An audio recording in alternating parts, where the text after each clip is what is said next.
exceptional performance because it's such a tough place to come and get a result.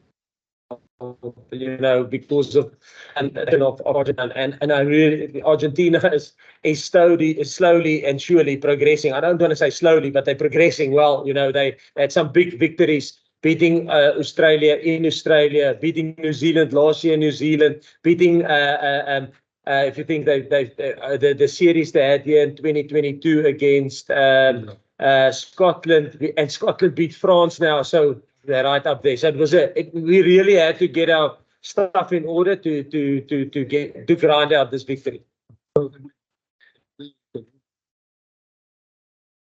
No de manera lenta, sino de manera progresiva y consiguiendo triunfos muy importantes como el que lograron en Australia la semana pasada, como la gira de fin de año con Inglaterra, mismo siendo el partido que han hecho con Escocia en junio, y ahora Escocia ganó a Francia, con lo cual considera Argentina y por sobre todo en Argentina un plan muy libre. Can you answer? Also, simple. Today, a lot of substitution from the last game. How did the team assembly with the beginnings? Yeah, I think there was obviously a lot of changes, and I think the one thing the coaches are trying to do is to give everyone a chance before the World Cup squad is announced.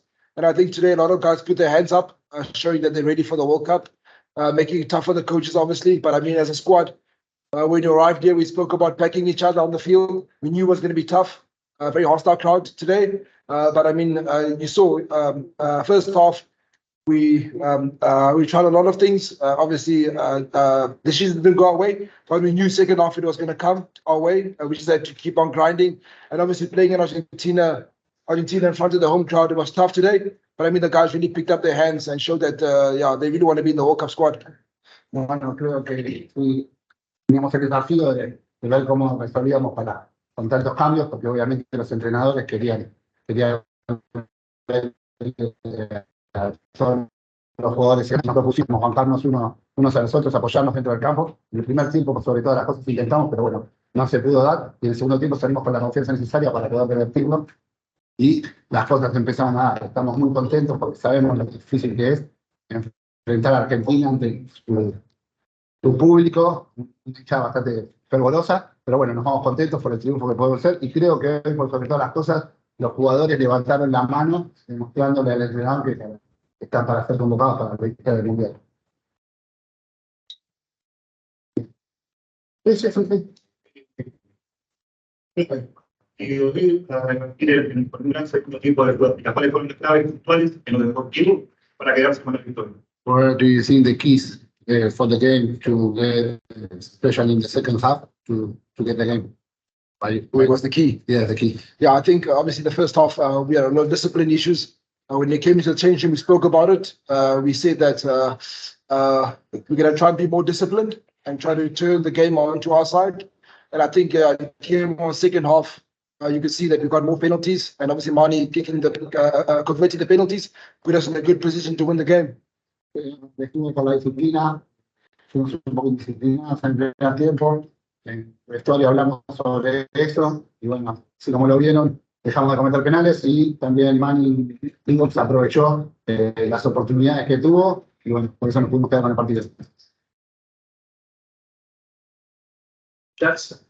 Do you think that South Africa has any issues to improve or to continue working to the World Cup?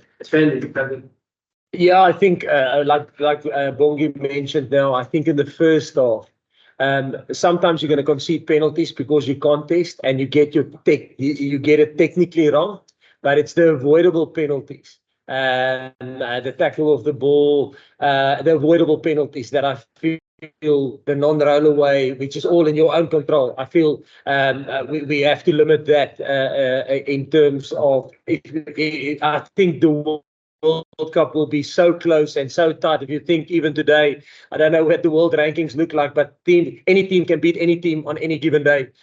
So I think discipline will be a key issue going to the World Cup. Creo que la disciplina va a ser un tema fundamental. Hoy cometimos varios penales no forzados, más que nada en el momento de no salir de la posición del tackle. Y creo que de cara al Mundial van a ser partidos muy cerrados, muy peleados, si se fijan en el ranking, este equipo le puede ganar a cualquiera, entonces me parece que tenemos que trabajar principalmente en ese aspecto de disciplina.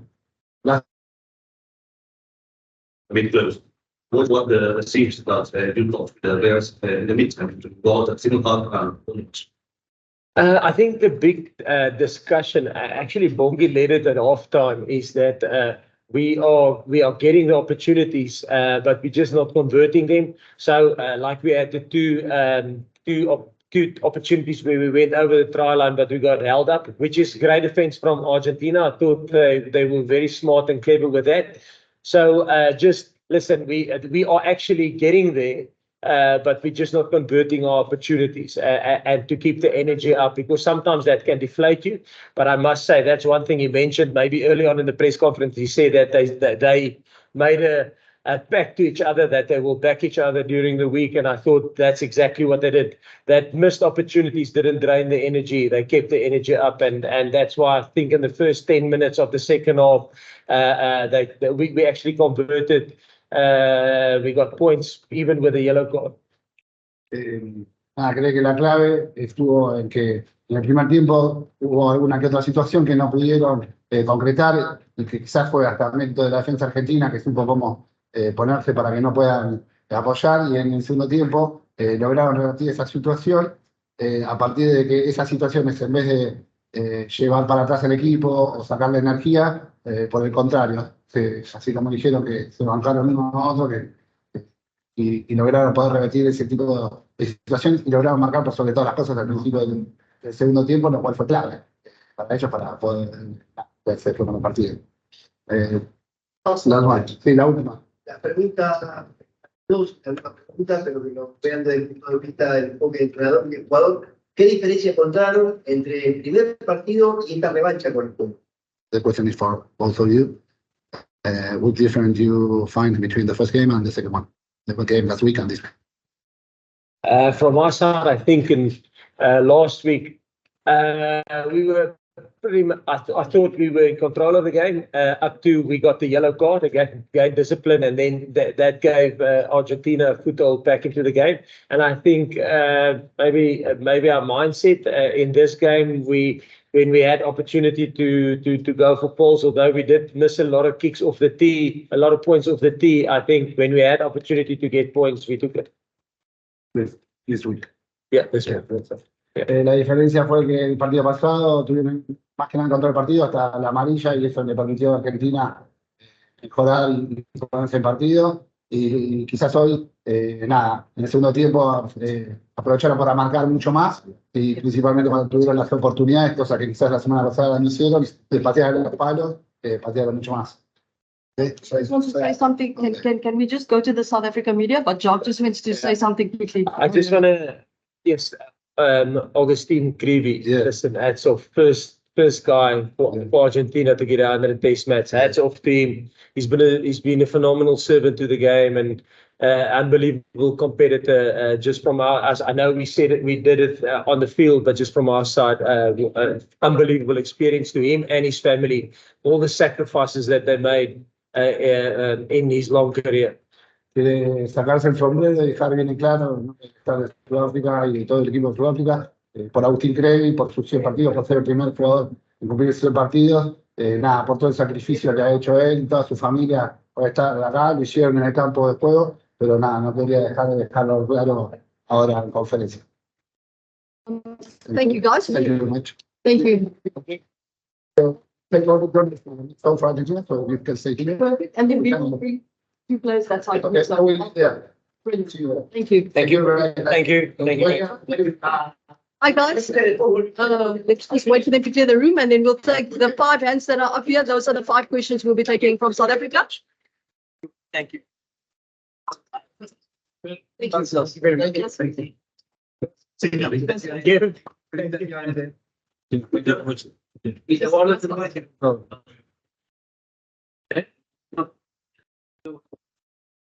Okay, hi guys, there were 5 hands raised. We are pressed for time, so please bear with us. We'll take these 5 questions. Percy, Stephen, Leighton, Ross, and Jan. And then I'll just send some mixed zone content through on the WhatsApp group. So firstly, Percy. Dank is Mazina. Baie geluk, Jacques, baie geluk, Bongie. Jacques, net kortliks, waar het julle wyser geword uit hierdie wedstryd? En tweedens, Jacques, oor die volgende dag of twee, hoe maklik of hoe moeilik gaan dit vir jou in die nasionale keerder wees om vir 5 spelers te sê, julle was tog so naby, tog so ver gewees, meneer?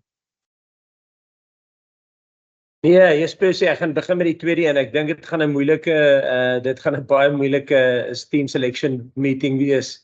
Ek dink baie ouens het hulle hande opgesteek en ek dink nie ek dink nie in die groep van wat gespeel het. Ek weet nie hoeveel het gespeel het, 39. Ons het 38. Daar was 'n paar beseerde ouens wat nou nie geleentheid gekry het nie, maar ek dink uit die 38 ouens wat gespeel het almal hulle hande opgesteek. Ja, so ek dink dit gaan 'n baie moeilike een wees. En wat het ons wyser geword uit hierdie wedstryd?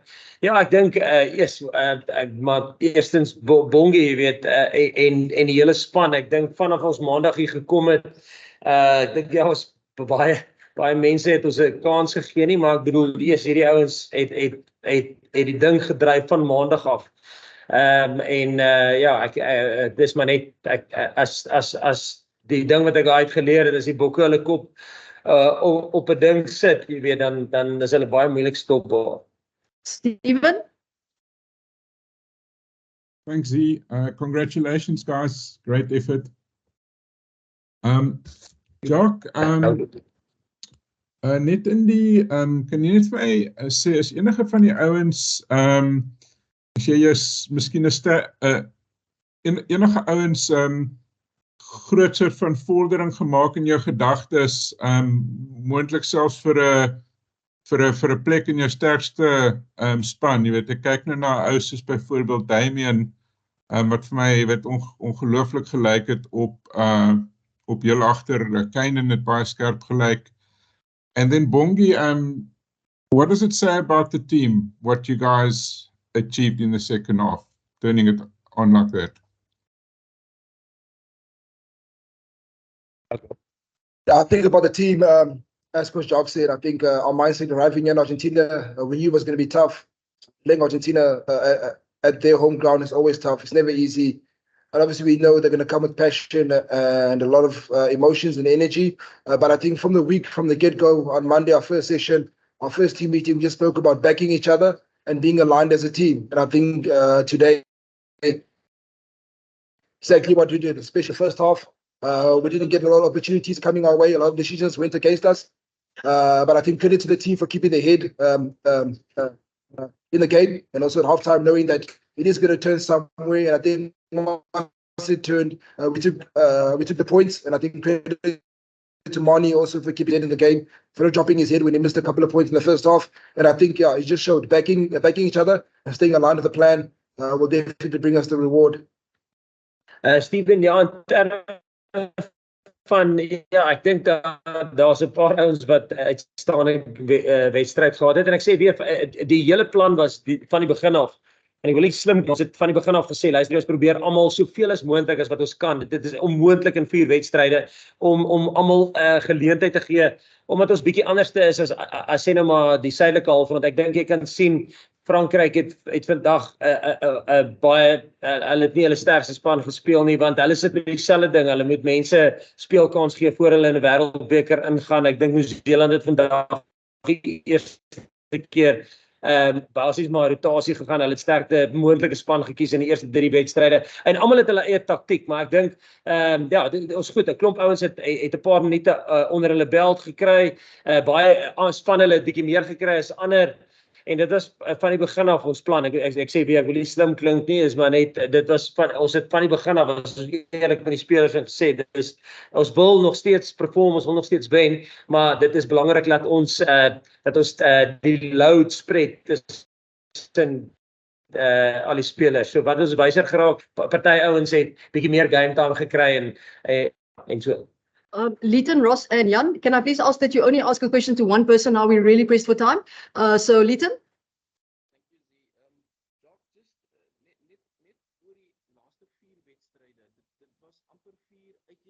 Okay, Leighton seems to be missing. Ross? Thanks, Zina. How's it, guys? Coach Shock, first thing, just a quick one on Lucanio. Was that precautionary, or are you a bit worried about an injury there? And secondly, with this game, as well as the Australian game, there were a number of players who, you know, most people would think were not really in the World Cup conversation. Do you think that's now given you guys quite a bit of a headache now with the performance of these guys, in that they might be putting their hands up ahead of some guys who before the season started looked like they'd make it into that group? Ross, yeah, the main thing, I said it to the team on Monday, and we actually said week in, week out. I think the big thing is there's not two squads. And I think from the outside, people see two squads. There's never been two squads. There was always a plan where we said, listen, we're going to try and do this. And it was transparent, and we explained it to everybody, and we explained the reasons behind it. So although I think people look from the outside and they see two squads, there is not two squads. There's never been two squads. There's one squad. There was 42 players, and 38 had an opportunity as much as we possibly could, and for us to get game time under them. So I think people said, yeah, the Australia game was a B side, and the game that went to New Zealand's A side. It was never like that, and so it's never been like that. We didn't see it like that. Although people from the outside might see it like that, but it's never been the case. Then was it? Yeah. On Lukey, yes. To be honest, I'm not 100% sure. We just said at halftime, Doc just said, listen, he can't continue. I'm not sure what his injury is, but yeah. And then since Leighton is gone, Jan, we'll close off with your one question. Thank you very much, Zina. Thanks, Jacques. Thanks, Bongi. Jacques, you've said previously that the Scotland game is going to be very, very important in terms of the World Cup campaign. Having watched them today, has that become more important, that game? How difficult is it going to be, that Scotland game? No, listen, like we said in the start, we go in, and that's the reason why we try and get. I think if you look at some teams, they reserve hooker. I know Joseph got a couple of minutes today, got a couple of minutes against Australia. But I think if you look at some teams, their third hooker on 6 minutes or 10 minutes or 15 minutes, you know. So that's the thing. We wanted to make sure that everybody has had a proper run of a little bit of match minutes. Not proper, but at least some match minutes. Like I say, it's impossible to, in 4 games, get everybody the same amount of minutes, because you also want to build some combinations, and I think hats off to the squad. You know, the squad is under massive pressure when you don't keep combinations consistent, and that will probably change now leading up into the World Cup, and after we've announced the World Cup squad. Yeah, we will reassess where we are now and where we feel the combinations are. But yes. Yeah, so sorry. Scotland's performance today. Scotland's performance today. Oh, Scotland. Sorry. I forgot about it. So yeah, that's a key thing for us. I think Scotland, we're going to be a knockout rugby from game 1. Scotland is the most important game for us, and we must make sure that we peak there. And sorry, that's why I started with a long-winded thing, that we had to get everybody a little bit of game time and not just training. So I think the majority of the guys have had some minutes. We've in our heads, we have a minute mark that we chase, which I'm not going to share. But we're comfortable that the guys that we wanted to get certain game minutes in, because of when their season ended. Some guys ended their season 10, 12 weeks ago, you know, so they obviously need a little bit more game time than guys that maybe in the top 14 only finished 6 weeks ago. So we tried to balance it out with different competition. So, but Scotland's going to be massive. Like we said from the start, listen, it's going to be a big game, like they showed today with a red card. Put France to the sword. Yes, and it was maybe a rotational squad of France. There's a couple of guys that might be in their starting, that might be in their World Cup squad, and maybe on the French, and maybe 1 or 2 starters. But yes, Thank you very much, guys. We'll be sending out the recording with the match reaction media release. So just keep an eye on that. And thank you so much. Have a good evening. Dankie. Dankie allemaal. Dankie allemaal.